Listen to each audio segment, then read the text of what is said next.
اهلا اهلا اهلا اهلا ازي اهلا حضرتك؟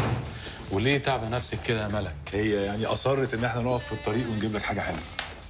انا على فكره انا عاده ما باكلش الحاجه الحلوه من بره، انا لازم اعملها بايدي انا شخصيا. مش قلت لك؟ لكن عشان منك انت انا هاكلها. والله يعني دي حاجة بسيطة، كفاية إن يعني حضرتك هتطبخ لنا ولوحدك. طبعا انا اطبخ لحد اعز منكم يعني. اتفضلوا بعد اذنكم يا رب. اتفضل. اتفضلي اتفضلي هنا. اوكي.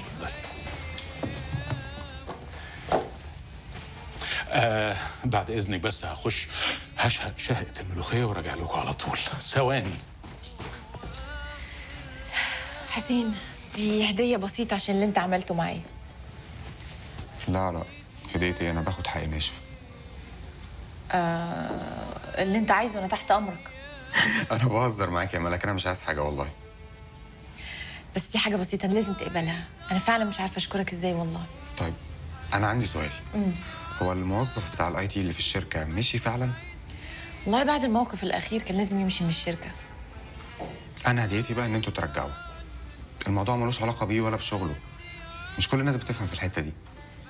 يعني إيه تقصد إيه؟ اقسام يعني. انا مثلا بفهم في شغله بس ما اعرفش انفذه. هو كمان ممكن يكون بيفهم في شغلي بس ما يعرفش ينفذه. انتوا بقى محتاجين حد يكون مسؤول عن المنطقه دي، ومش انا مبدئيا يعني عشان لو بتفكري فيا.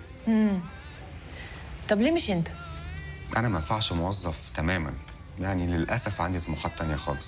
بس انت لما تحتاجيني هتلاقيني. بس مبدئيا يعني لازم ترجعوه وانت ظلماه. خلاص أوعدك إن أنا هقول لهم الكلام ده في الشركة. تمام. وعلى الهديه دي هاخدها برضه يعني. يا رب تعجبك بس. لا حلو.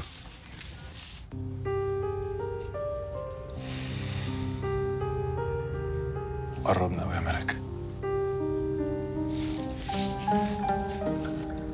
قربنا قوي.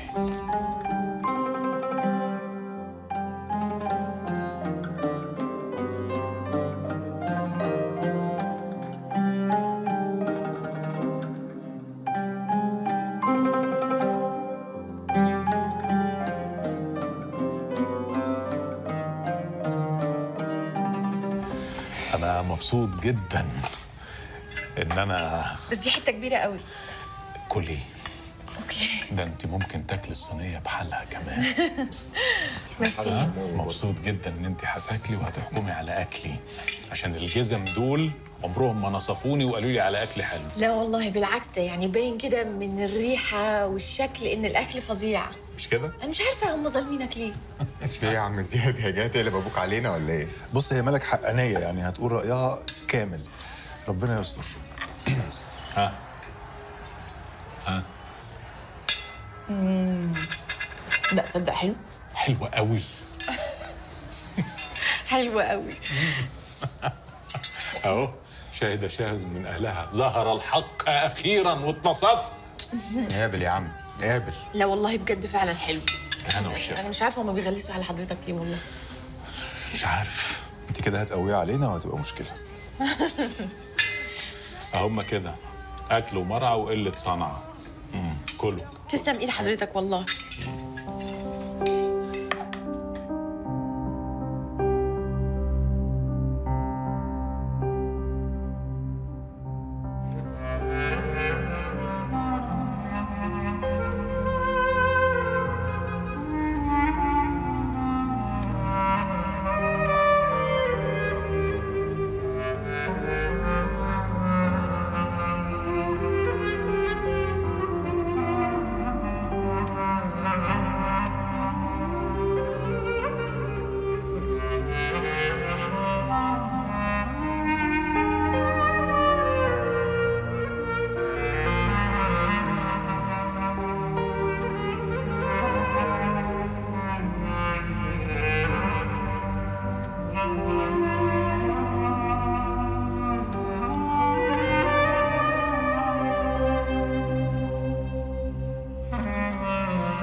عندي قصيدة عاوز اخد رأيك فيها. اتفضل. لأن الجزم دول برضو ما بيحسوش الشعر. اسمها ذكريات. عدى العمر فات وباقي حبة ذكريات، والعمر ليه نحسبه؟ ده الأكل أحلى لو يبات. إيه رأيك؟ لا بس الاكل حلو. حلوة قوي. اتفضلوا كلوا.